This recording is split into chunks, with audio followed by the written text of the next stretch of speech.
I'm Dr. Humaira Iqbal. Join me over the next half hour as we enter a fascinating and little-known world. It gives you a really cool understanding of language. It's a huge part of me, and I love my language. I love it. You're more like emotionally aware. It does help you develop a good sense of empathy. I talked to my friends about it. They all said I was freakishly confident from a young age. And that comes from my upbringing. I'm never late for anything ever. Really? Literally never. Wow. I'm really good at adulting. Yeah. Do you know what I mean? It's made me who I am, and I hope my mum and dad would never ever feel guilty. So who are these emotionally switched on, ever punctual, super organised linguists? And what is the childhood secret they share? I'm Associate Professor of Psychology at University College London, and my research is all about different types of family relationships. In the past, I've worked with brilliant young translators from migrant backgrounds, exploring their place within the family. Join me today as I meet another extraordinary group of people who call themselves CODAs. CODA stands for Children of Deaf Adults. Hearing kids, many of whom take on the mighty responsibility of interpreting for their mums and dads in a world built for the hearing. We'll be meeting CODA children helping their folks when they're out and about. We'll also hear from adult CODAs about how the interpreting they did in childhood shaped them later on in life. These are poignant, powerful and funny stories about children, their parents and the bonds that bind us all. And eventually, we might just tell you why we've called this programme I'm the Thumb in the Family. But first, let's go to Glasgow, Scotland's largest city.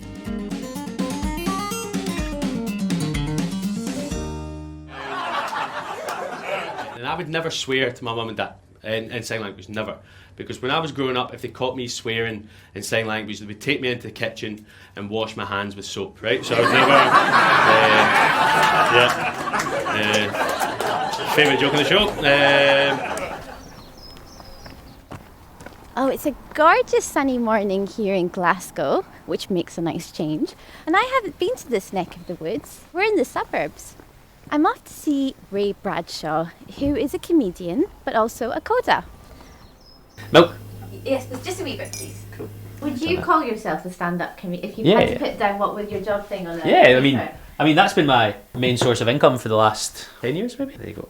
Yeah, it's my job. It's paid for the house that we're in currently, which is very, very odd to think me talking about mum and dad paid for a house. So it's a good exchange. You brought in your mum and dad there? Yeah. Tell me about your mum and dad. They live probably about 10 minutes down the road from me.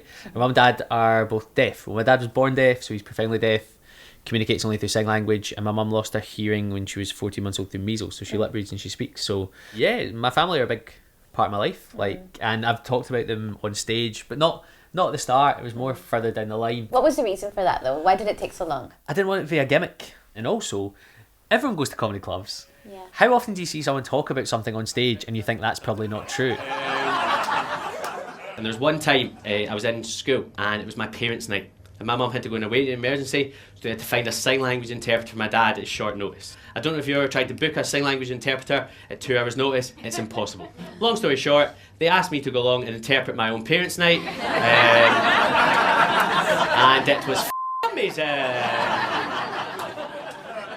I did my first ever Edinburgh Festival in 2015, and because I wanted my mum and dad to see it, I got a sign language interpreter for 2 shows, and I opened up the brochure to see what else they could go see, and there was like 5 comedy shows in the whole time that were sign language interpreted. So I was like, that doesn't seem fair. So I decided I was going to write and perform my own comedy show in sign language. And it took you 2 years to write this? Yeah, it probably took me about, closer to 18 months because the structure of sign language and English are so different. So you're having to sign and speak 2 languages at the same time to try hit a punchline at the same time, because otherwise you'll get hearing members of the audience laughing before deaf members and vice versa, and you can't get any rhythm. Not the time to laugh, but thanks. Well, maybe you actually, if you're watching sign language, that was the right time to laugh, actually. I can dual language heckling myself. The most annoying thing about doing a show in sign language and having deaf people in the audience is if there's hearing members of the audience there, they will whisper to each other. Deaf people will just sign to each other, so you see it in front of you. Like, Oh, yes. it's like you'll see stuff like he's signing too fast, or when I was in Australia, they'd be like, oh, that's a bit more British than Australian. One time maybe I was like, maybe just coming up to interval, so maybe we'd done 40 minutes of show, and I definitely been saying to her friend, I need the toilet. And I signed to her. I went, oh, you can just go, we're about to finish. And she went, how did you know? And I was like, I know sign language. She was like, really? And I was like, I've just signed for the last 40 minutes. And then she was like, oh yeah. But I think she was just conscious about, at a comedy show, she didn't even think. Hands up who's not from the UK. Okay, oh, that's quite a lot. What countries do we have? Brazil? Canada? Ireland? Finland? Okay, any else? In the UK, sign language is all done in two hands. I'm not sure about Brazil, I don't know, but it's two hands. Cool, thank you. We've got Ask Jeeves, brilliant. So tell me about times when you had to kind of interpret for your family growing up. I mean, the times that stand out for you, funny times or times that were kind of, I guess, difficult. I don't think anything was ever massively difficult. Did you argue with your parents about it? Yeah, sometimes about phone calls and stuff like that. Like, Yeah. see when you're 14 and your mates are going out and you're about to join them, but your mum says, can you quickly phone the bank about something, and it might take 40 minutes. You're like, Yeah. that kind of thing, yeah. But at the end of the day, you got to look at the bigger picture. So between my mum and dad, they have one qualification. My sister's a lawyer. Yeah. My brother does economic research for the government. I'm all right. I'm the disappointment, but I'm okay. But The because black of because of the sacrifices they made. So Yeah.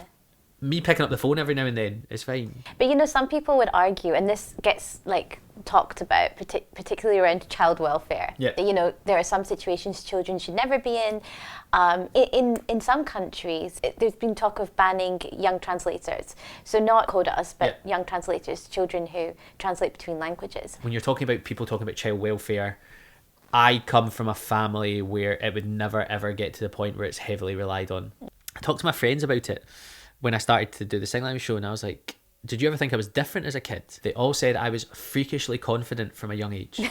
And like, one of them remembers when I was 9 Yeah. and the football pitch was locked, and I went in and got it negotiated to get unlocked for free. And I was just chatting to someone, being friendly. And that comes from my upbringing. I'm 900% sure of being in a situation where you're 7 years old and you phone the bank. Even things like the deli counter was always a bit of a nightmare. Morrison's or whatever, or Safeway it would have been back in the day, because trying to get 100 grams of something, how do you say? So things like that. Some of my students get to uni, they don't know how to open bank accounts, or but you were doing it at 9. Oh yeah, I knew about APR rates and like interest rates and all this, and what was that? Still don't know about Endowment policies, which were a big thing in the 80s and 90s. Yeah, I was clued up, man. Like, but yeah, I would never ever speak ill of it, and it's made me who I am. I am very much a people person. I enjoy meeting new people. I enjoy chatting to people, and that all comes from my upbringing. I'm sure of it, and I hope my mum and dad would never ever feel guilty.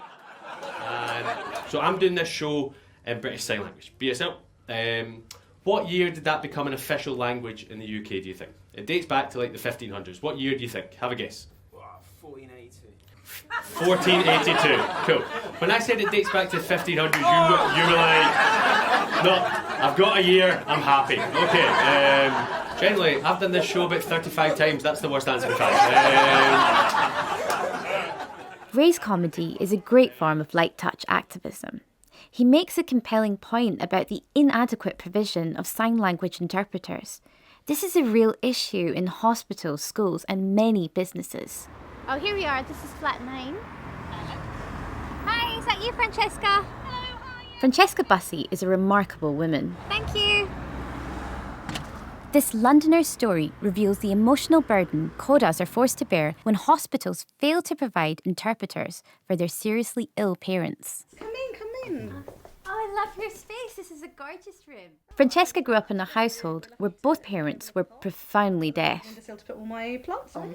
What are you growing? So your first language is My first language is BSL. BSL. So I started signing, my mum says, when I was about 7 months old. So deafness and kind of signing is very much, by the sounds of it, It's a huge part of me. It's a yeah. part of your culture. Yeah. in your Yeah, life. and I love my language. I love it. Yeah. I grew up quite heavily involved in the deaf community. I was on See Here when I was just a few weeks old, having a new hearing test. See Here is a very long-running programme by and for deaf people. And have you worked with See Here again? I've been on See Here many times. Think about. Her appearances on See Here have been lost, But this is Francesca talking and signing on a children's science show. Sally's going the wrong way. I don't know. Perhaps she isn't taking science club today. Did your parents, did they rely on you as a kind of a link between the hearing world and the deaf world? Yeah, I mean, it definitely, from a very young age, I was making phone calls, talking for them. I was making phone calls from age 4, going to the doctors, going to the bank, things like that. They were always very aware of not wanting to burden me, but it was just easier for me to do it. As a child, I was proud. Yeah. You know, I felt like I was very grown up. I was different and important. Yeah. You know, I think maybe as an adult now looking back, I think it's a shame I didn't get more time to not do that. Yeah. You know, that I never had a time when I didn't feel responsible for communication. And that's a completely lifelong thing. Even as an adult, I absolutely always feel like it's my job to make sure that everybody understands the situation. Does it translate to friendships and other things, or? I think so. I mean, I don't know if it's just part of who I am anyway, but I do tend to be the one who organises things. I'm really good at adulting. Yeah. Do you know what I mean? That's funny, parenting, adulting. It is adulting at a young age, But it does mean that now, and certainly as my parents age, Yeah. it is still my responsibility. Are they in their 80s or 70s, your parents? I'm 42. My dad passed away in 2019, and he was 73. recent. Yeah. Gosh. Yeah. He was in hospital for a month, and for that entire month's time, he had 2 hours worth of interpreting. You know, and it meant that his last months were horrible. You know, and then ultimately, because he didn't know what was going on, and it wasn't fully explained to him, the doctors came and said, and I had to tell him he was dying. At the same point at which You had to interpret I had to interpret that. And there's no time lag. I was told it, I interpreted it, there's no room for me in there. I can't imagine, Francesca. It was the hardest thing I've ever done, genuinely. I've done quite a lot of hard things, and that was the hardest thing I've ever done. Francesca showed me a lovely home movie of her mum and dad fooling around in their back garden. So your mum had a very challenging time at school. She did. And it was a different time, I guess, in schools. Was it kind of a state school, or was it a... It was 1952. Aged 4, she went straight from hospital to boarding school. Because her mum, you know, she comes from quite a poor family. Yeah. Her mum also had TB and was in the same hospital at the same time for 2 years. Okay. But yes, she had an awful time. At the time, you know, the general school of thought was that deaf people ought to be taught to speak and be able to function in mainstream society. They should not be allowed to sign. So it was a fully oral school. And if they were caught signing, they were punished. Punished. What were they? Yeah. So my mum was put in basically a straitjacket. They tied her arms to the bed. To prevent Then her they from put signing. and they put her hands in, you know, these kind of glove things. Another time she was locked in an air raid shelter. You know, kids being kids, they're going to try and talk to each other. But she, at age 8, still had no communication. Her family never learnt to sign. Never, even when she was an adult. My mum, who is incredibly bright, you know, she's a smart woman, came away from school with no qualifications. I think she left school with a reading age of about 9. Okay. That has definitely, you know, got to have had an impact on her health. It did. You know, it had ramifications for years and years. You know, and it meant that as an adult, that had mental health implications. I mean, imagine being a small child punished for trying to talk to your friends and use sign language when you can't hear anything and your family isn't there. Awful. This is just so recent. Yeah. And it's just absolutely shocking. There's a whole generation of deaf people for whom similar things happened. Do you think that there's like psychological negative outcomes, emotional outcomes on kids who have been signing from a very young age? I mean, as an adult, when I was dealing with having to be on call for my dad all the time and having to do that, that was psychologically very difficult. I mean, there were times at which I did say, I can't do it anymore for a few hours, and then I had to... But you were kind of an adult, I guess. Yeah. Would a child be able to say, I can't do it anymore? I think as a child, you don't know enough about yourself to be able to say, I can't do it anymore. You know, you don't know where your boundaries are because your parents set your boundaries. Yeah. And so if your parents aren't respecting those boundaries of, you know, she should not be doing this. Yeah. then as a child you don't know that that's what your boundary That's is. such a good point. Yeah. But you're absolutely right. It's about who helps you to set your boundaries. And I guess, I think that's just a brilliant point. Listening to Francesca talk so openly about her mother as a child was moving. While CODA stands for the Children of Deaf Adults, they're also the children of adults who have endured an often brutal deaf history. How are you? Very good. I'm going to buy a ticket. A quick train trip from Francesca's, and I meet up with deaf activist and art psychotherapist Rubina Aurangzeb Tariq and her daughter Khadija. What? Cambridge. Cambridge. All right. I have to get to the 6:40 from King Cross. Rubina's planning a trip out of London next week, so 12-year-old Khadija helps out buying the ticket. Yeah, and 5:53 gets to Vauxhall at 6:11. 5:53 gets to Vauxhall at 6:11. And it's too tight. And it's too tight. So Khadija, there seemed to be a really complicated set of choices that you had to explain to your mum. Well, it's not too tricky since I'm hearing, but it gets a bit confusing when there's all these different train times and she wants to ask a question, but in the end it's okay. Please, is she paid by card or cash? Card. Card, yeah. I can't lip read him at all because of the reflection of the glass. I can't see him. And I've done deaf awareness training for the train companies and I've told them your glass is the worst thing. What did you think about this ticket operator? Do you think he was quite helpful in this situation? Yeah, I think he knew that she was deaf, so he was speaking a bit slower and trying to speak to her rather than to me. Who was he looking at, you or me? Kind of changing between both. Oh, was he? But when he had to give information mostly, I thought he was looking at you. But how did that make you feel, Rubina? There's a little bit... Rubina's voice was drowned out by the train there, so I'm going to paraphrase because I think it's important. Rubina says, "It feels a bit like I'm not the adult. I'm depending on a child. That's not right. Society makes it so inaccessible, and I don't have the choice." You were selling crystals? Yeah, I started selling crystals. The ticket sorted, we head home to chat about how mum and daughter strike a balance between Khadija's role as a CODA and just being a normal kid. When did you start learning sign language? Was it your first language that you spoke? It was definitely one of my first languages, and I kind of picked it up more as I grew up, just by watching my mum sign to her other deaf friends, so I know it quite well. Do you ever feel like you have to explain to the other adults? Why didn't you just say, well, my mum's deaf? Well, usually it's just easier because it makes them more alert if you just let them kind of find out themselves, because it makes them realise how non-accessible they really are.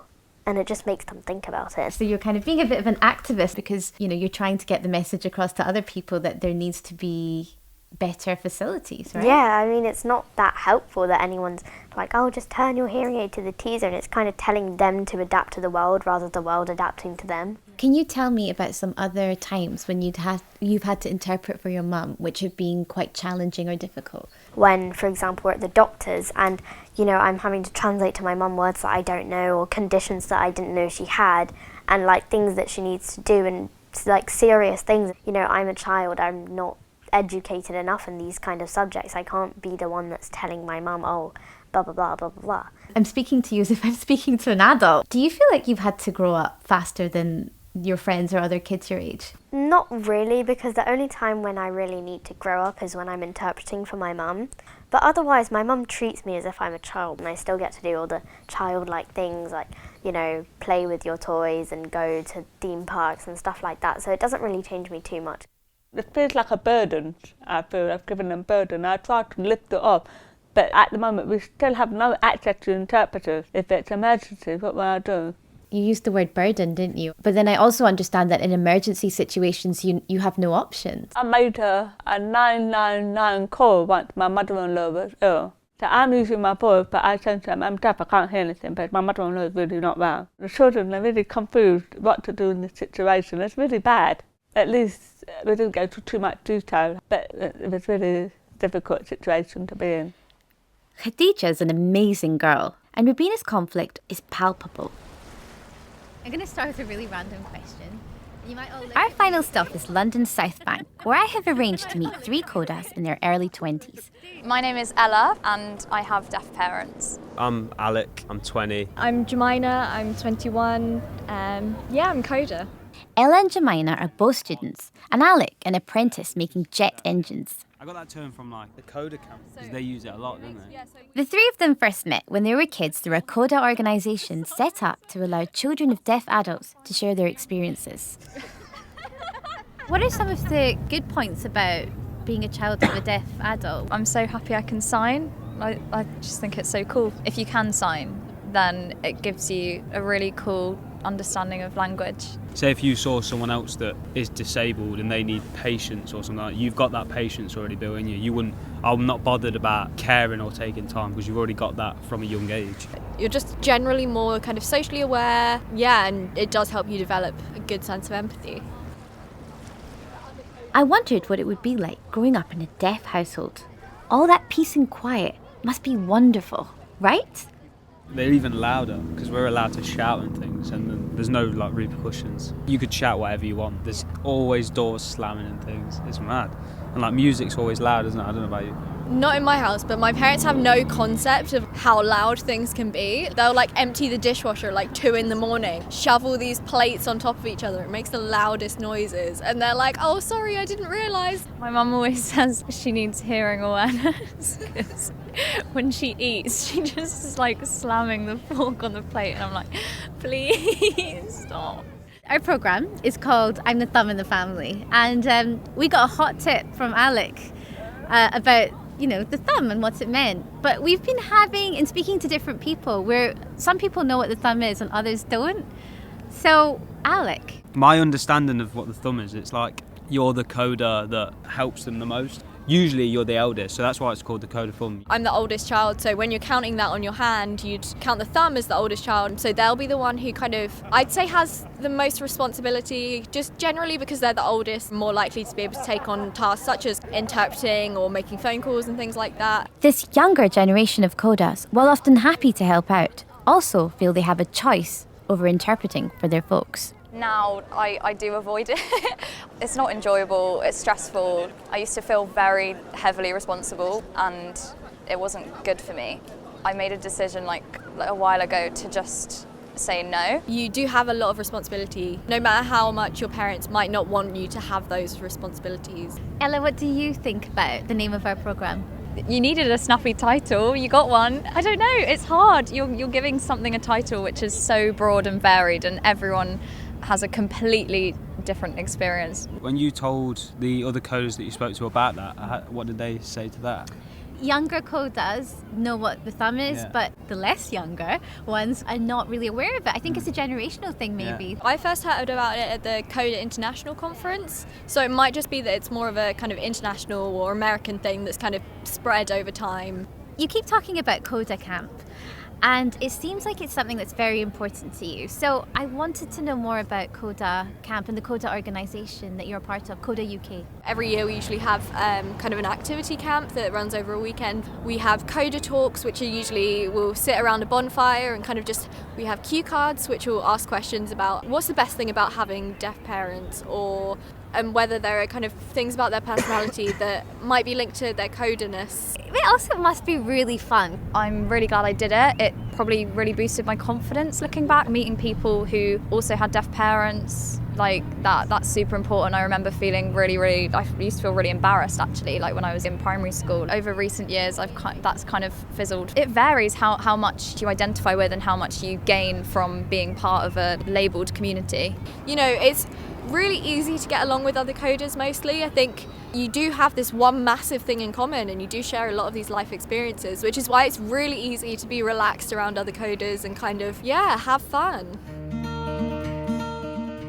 I love the way these guys are so grounded and don't hold back about what they feel and think. The migrant children I've researched in the past often translate for a limited time only. Eventually mum and dad pick up enough language to get by, even thrive. But deaf parents can't learn to hear. For Francesca, for example, being a CODA is for life.